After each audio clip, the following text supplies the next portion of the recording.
جو ہے امیر معاویہ رضی اللہ تعالیٰ کے دور میں ایک سٹیجوں سے گالیاں دلوانے کے لیے حضرت علی رضی اللہ تعالیٰ عنہ کو ایک مکمل حکم جاری تھا، ایک آرڈر تھا حکومتی لیول کا کہ ہر سٹیج سے مولا علی کرم اللہ وجہ کریم کو گالیاں دی جائیں اور برا بھلا کہا جائے۔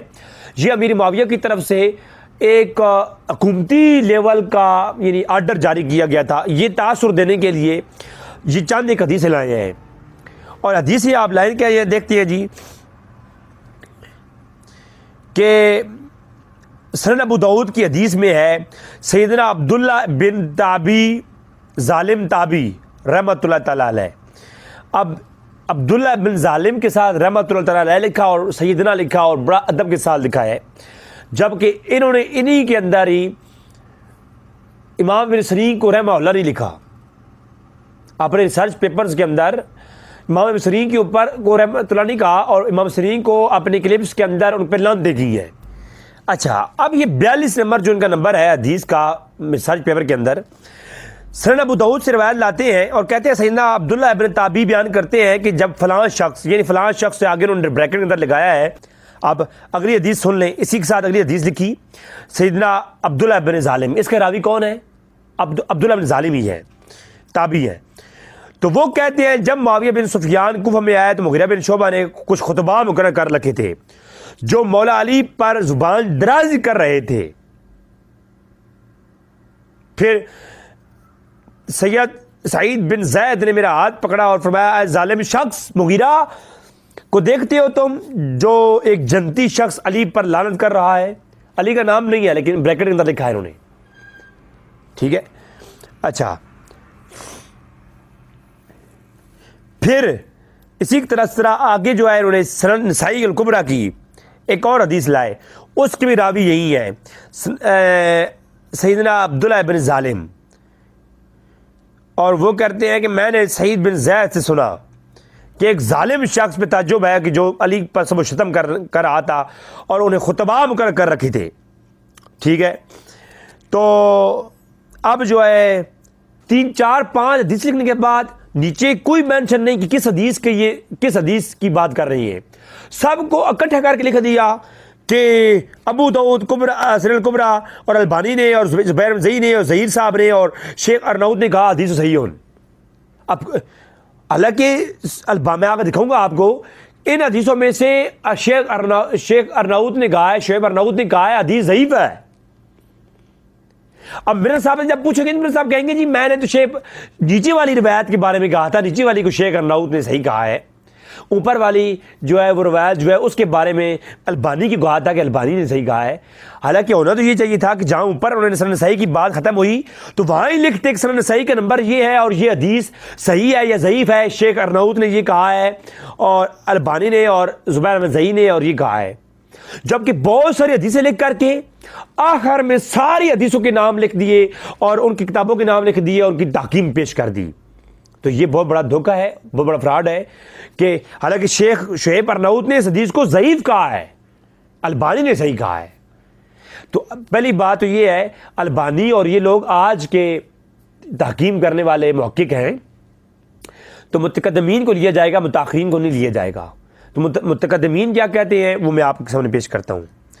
لہذا سب سے پہلے جو میں نے پیش کی کہ اسی آگے نمبر 44 پر سنن نسائی الکبریٰ کی ایک اور حدیث لاتے ہیں، اس کے راوی کون ہے؟ سیدنا عبداللہ بن ظالم ہے۔ پھر اس کے اندر ایک اور حدیث لاتے ہیں، سیدنا عبداللہ بن ظالم ہے۔ پھر جو ہے نیچے نمبر لگاتے ہیں اور کہتے ہیں سنن نسائی کے اندر موجود ہے 8210، سنن ابو داؤد کے اندر موجود ہے اور قال شیخ ظہیر حدیث صحیح، اور یہ شیخ ظہیر کی تخریج پیش کر دی۔ آج کے ایک مولوی کی تقریر جو ہے نا، آج کے مولوی تو ٹھیک ہو گیا، آج کا ایک مولوی آئنسٹائن ہو گیا، وہ ٹھیک ہو گیا اور پہلے والے ائمہ کا نام ہی نہیں لیا۔ یعنی مختصر یہ کہنا چاہوں گا کہ اپنے ریسرچ پیپر کے اندر میرے صاحب نے یہ جو امیر معاویہ رضی اللہ تعالیٰ عنہ ایک جو ہے حکومتی لیول پر مولا علی کو گالی دلواتے تھے، یہ حدیثیں لائے اور ان حدیثوں کی تخریج بھی البانی کی پیش کی، زبیر احمد زہی کی پیش کی، ظہیر صاحب کی پیش کی، اور جو ہے شعیب ارناؤت کی پیش کی، اور وہ پوری پیش نہیں کی کیونکہ شعیب ارناؤت نے بعض روایتوں کو ضعیف کہا ہے، پوری نہیں پیش کی، ادھوری پیش کی۔ تو آپ خود دیکھ لیں کہ جو ہے یہ کتنے بڑا خیانت کی ہے۔ اب اس کے راوی کون ہے؟ سیدنا عبداللہ ابن ظالم تابعی۔ اب آپ دیکھتے ہیں جناب کہ ان کے بارے میں کیا رائے ہے محققین کی۔ انشاءاللہ رضوی بھائی آن لائن کے اوپر ہم آپ کو یہ ساری چیزیں دکھائیں گے کہ یہ کتنا بڑا فراڈ اور دجل کرتا ہے۔ اب یہ جو روایت انہوں نے پیش کی، یہ روایت کا میں آپ کو حقیقت بتاؤں، واقعی کربلا کا حقیقی پس منظر، اس کے اندر یہ سیدنا عبداللہ ابن تابعی جو ہے ظالم تابعی کے بارے میں یہ بات کرتے ہیں۔ اب جو ہے انہوں نے یہ نمبر اپنے 42 کے اوپر اور 44 کے اوپر ان عبداللہ ابن ظالم تابعی کی روایتیں لائے ہیں۔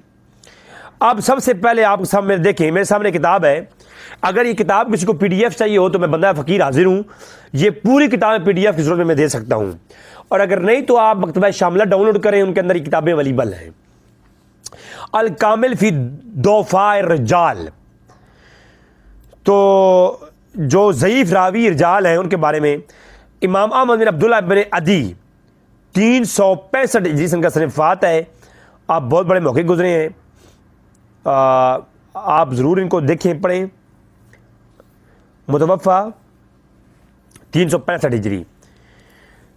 یہاں عبداللہ ابن ظالم کے بارے میں کیا لکھتے ہیں؟ کہتے ہیں سمعت ابن حماد یقول قال بخاری، عبداللہ ابن ظالم تابعی، عن سعید بن زید عن النبی صلی اللہ علیہ وسلم ولم یصح، کہ جب امام بخاری نے کہا ہے، اب امام بخاری کی تحقیق چھوڑ دی، امام بخاری کا قول چھوڑ دیا، اور شیخ جو ہے البانی اور شیخ زبیر احمد زہی وہ آئنسٹائن ہو گئے ہے جی۔ اب دیکھتے ہیں کتابی کون ہے اور بابی کون ہے۔ سر بابو کا خدا اور ہے، کتابوں کا خدا اور ہے، یہ میرے صاحب کی بات ٹھیک ہے؟ آئیں دکھاتے ہیں آپ کو کتابوں کا خدا کون ہے اور بابوں کا خدا کون ہے۔ مرزا صاحب کا خدا کوئی اور ہے، کتابوں کا خدا کیا کہتا ہے؟ اب آپ دیکھیے، اب بابی جو مرزا ہیں انہوں نے البانی صاحب اور اپنے بابوں کی دفاع کرتے ہوئے ان کی تخریج پیش کی۔ امام بخاری کا قول یہ ہے کہ عبداللہ بن ظالم جب سعید بن زید سے روایت کریں تو یہ کون ہے؟ ولم یصح، یہ جو ہے ٹھیک نہیں ہے، یعنی کہ یہ روایت صحیح نہیں ہوگی، یہ روایت ضعیف ہوگی۔ جناب پوری بات پیش کریں نا پھر کہ عبداللہ بن ظالم تابعین کے بارے میں کیا اقوال ہیں۔ دوسرے امام ابن حجر کی کتاب ہے تقریب و تہذیب، اور اس کے اندر عبداللہ ابن ظالم التمیمی المازنی جو کہ یہ بہت بڑے کہتے ہیں تیسرے طبقے کا صدوق ہے، راوی ہے، لیکن بخاری نے اسے قدرے کمزور کہا ہے۔ سر جرا پیش کریں نا، یہ صحیح درجے کی روایت تو بنتی ہی نہیں ہے۔ البانی نے بھی صحیح کہا ہے، آپ تو خود تو کہتے ہیں کہ دونوں لوگوں کی میں جو ہے وہ علم کسی سے چھیننا نہیں چاہیے، تو ہر کسی کی اپنی علمی تحقیق میں پیش کرتا ہوں، تو آپ دونوں طبقوں کی تحقیق پیش کریں نا، پھر ساتھ البانی کی پیش کریں کہ انہوں نے صحیح کہا ہے، اور ساتھ یہ پیش کریں کہ جناب شعیب ارناؤت اور جو ہے امام ابن حجر اور دیگر ائمہ نے اس کو ضعیف کہا ہے، تو پھر اب میں مانوں گا کہ آپ واقعے میں بڑے محقق ہیں اور بڑی اعتدال پسندی کے ساتھ بات کرتے ہیں۔ اب آگے دیکھیں تو تہذیب اس کے اندر بھی آ گیا۔ اب ضعفاء الکبیر، یہ کتاب ہے امام ابو جعفر محمد بن عمرو بن موسیٰ بن حماد اکیلی المکی، بہت بڑے امام گزرے امام اکیلی، تو ان کی اپنی کتاب ہے الضعفاء الکبیر، بڑے بڑے ضعیف راوی ہیں، ان کون میں سے کون ہے؟ کہا عبداللہ بن ظالم عن سعید بن زید حدثنی آدم بن موسیٰ قال سمعت بخاری، ہم نے بخاری سنا ہے، اور یہ جو آدم بن موسیٰ ان کا بخاری سماع موجود ہے۔ عبداللہ بن ظالم عن سعید بن زید عن نبی صلی اللہ علیہ وسلم ولا یصح، کہ یہ جو عبداللہ بن ظالم ہے جب سعید بن زید سے روایت کرتا ہے تو یہ ولا یصح، یہ صحیح راوی نہیں ہے، اس کی روایت صحیح نہیں ہوگی۔ اس کے علاوہ دیوان ضعفاء متروکین جو متروک راوی ہیں اور ضعیف راوی ہیں ان کا دیوان، تو یہ مجہول راویوں کا بھی دیوان. تو جناب یہ کسی کتاب ہے، یہ علامہ ذہبی کی کتاب ہے دیوان، میرے پاس موجود ہے، جس کو چاہیے وہ PDF کی صورت میں دے سکتا ہوں، اور انشاءاللہ میں کوشش کروں گا ان قریب رضوی بھائی online.com پہ آپ کو یہ کتابیں ملیں گی. تو اس کے اندر لکھتے ہیں عبداللہ بن ظالم عن سعید بن زید قال بخاری ولا یصح، حدیث کے اندر اس کی روایت نہیں قبول کی جائے گی، امام بخاری نے کہا ہے. بھائی بڑا نام ہے امام بخاری کا، امام بخاری نے جب کہہ دیا تو البانی کون ہے؟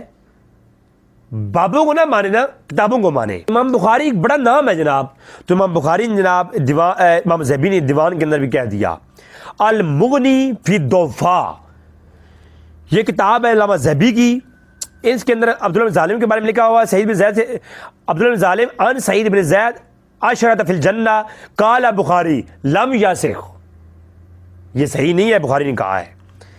المغنی کے بعد اکمال و تہذیب الکمال علامہ علاء الدین مغلطائی بن کلیج بن عبداللہ حنفی 762-66 ہجری کے یہ متوفہ ہیں. تو عبداللہ ابن ظالم تمیمی مزنی کے بارے میں لکھتے ہیں، بہت سارے قول لاتے ہیں کہ یہاں پر لکھا ہے کہ وفی تاریخ بخاری الکبیر ولا بعضهم ابن حبان فی ولا یصح، کہ امام حبان نے کہا ہے اور بعض علماء نے کہا ہے، اور تاریخ بخاری کبیر کے اندر موجود ہے کہ ولا یصح یہ صحیح راوی نہیں ہے، اس کی روایت صحیح نہیں ہوتی. اور ولما یذکرو کہ ہمارے پاس ذکر کیا گیا ہے اس مازنی کا کہ یہ جو ہے بعضوں کے نزدیک غیر ثقہ ہے، اور احمد بن حنبل نے اور چند نے اس کو صحیح کہا ہے. تو جناب چاہیے تو یہ تھا کہ اگر اس کو البانی نے امام حاکم اور امام احمد بن حنبل کی جو قول ہے کہ یہ راوی ثقہ ہے، اس کی بنیاد پر البانی نے اس کو صحیح کہہ دیا اور زبیر احمد زئی نے صحیح کہہ دیا، تو آپ دونوں طریق لائیں کہ زبیر احمد زئی نے صحیح کہا ہے کہ امام احمد بن حنبل نے اس کو صحیح کہا ہے، جبکہ صرف ثقہ کہا ہے. اور بعض راوی ثقہ ہوتے ہیں لیکن ان کے اوپر پھر بھی جرح ہوتی ہے کہ یہ راوی صحیح ہے لیکن اس کی روایت سے احتجاج نہیں ہوگا. ایسے ہزاروں راوی ہیں جو ہیں تو ثقہ لیکن ان کی روایت سے محققین احتجاج نہیں کرتے. اسی طرح احمد بن حنبل نے جب کہہ دیا یہ ثقہ ہے اور البانی نے بھی ان کو دیکھ کے کہہ دیا ثقہ ہے، تو اگلی بات بھی آپ پیش کرو نا کہ وقال ابو جعفر کیلی کوفی ھذا کوفی لا یصح حدیثی وقال بخاری، یہ بھی قول پیش کرو. اور قال ابن عدی فی کامل سمیعت ابن حماد، کہ میں نے ابن حماد سنا ہے، صحیح سند کے ساتھ قول ہے. قال بخاری کہ عبداللہ ابن کوفی ولا یصح، یہ صحیح نہیں ہے. تو سر یہ پوری بات پیش کریں نا. یہ کتاب آ گئی بن مغلطائی کی. تو جناب یہ تو تھی میرے صاحب کی ایک بڑی خیانت جو کہ اس ریسرچ پیپر کے اندر موجود ہے. اب اسی ریسرچ پیپر کے اندر جو انہوں نے ایک اور روایت لائی ہے جس کو البانی اپنے سلسلہ ضعیف کے اندر لاتے ہیں کہ جس نے حضرت علی پر سب و شتم کیا اس نے اللہ کے رسول پر سب و شتم کیا. اب اس روایت کو اور اس روایت کو پورا نہیں پیش کیا. پورے پہ روایت کیا ہے